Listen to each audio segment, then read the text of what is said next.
بەڕای من سندیکای کرێکارانی کوردستانەوەی کە هەیە هیچ دەورێکی نییە، شتێکی شکڵیە، مەسەرەوە کرێکاران خۆیان باش ئەمازانن و ئێمەش باش ئەمازانین و ئێمە لەگەڵ یانە بووین، پەیوەندیمان لەگەڵ یانە هەبووە، لە دەوراتەکانە بووین، لە وەرکشۆپەکانە بووین. ئەمانە تەنها وەکو شکڵێک، وەکو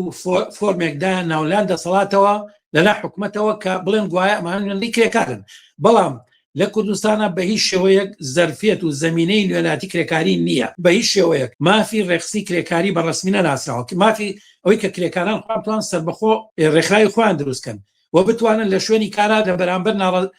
زوڵم و ستەمێک کە لیان نەکرێ مانگرتن بکەن، خۆپیشاندان بکەن، کار ڕابوەستێنن. هەتا مەسەڵەن هەموو جۆرە کار ڕاوەستاندنێک ئەتوانێت لەلایەن خاوەنکارەوە بێ بەوەی کە کار ڕاوەستاوە، ئینتاج وەساوە، زەربەت دراوە لە پرۆسەی ئینتاج و خاوەنکار ئەتوانێت بەمە بە ناوی زیانگەیاندن بەکارەوە بە پرۆژەکەەوە توان کرێکار دەربکەن. ئێمە هەتا تەجروبە و نمونەمان لە بەردەساکە لە کۆبنەوەیەکە لە وەرکشۆپێکە سەبات بەم دۆخی کرێکاران قسەمان کرد، باز دەوکرا مەسەڵەن کە ئەوان ئەتوان دۆکمنت لەسەر ئەو ستەمەی کە لە کرێکارە کرێ، ئەو زڵمانی کەلیان دۆکمنت ئامادە بکەن، کرێکار بۆ نمونە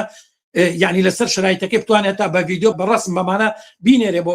بەحساب بۆ وەزارەتی کاریا بۆ بەڕێوەبەراتیەکان. بەڵام پێماوتمان بابێجان ئەوان ئەگەر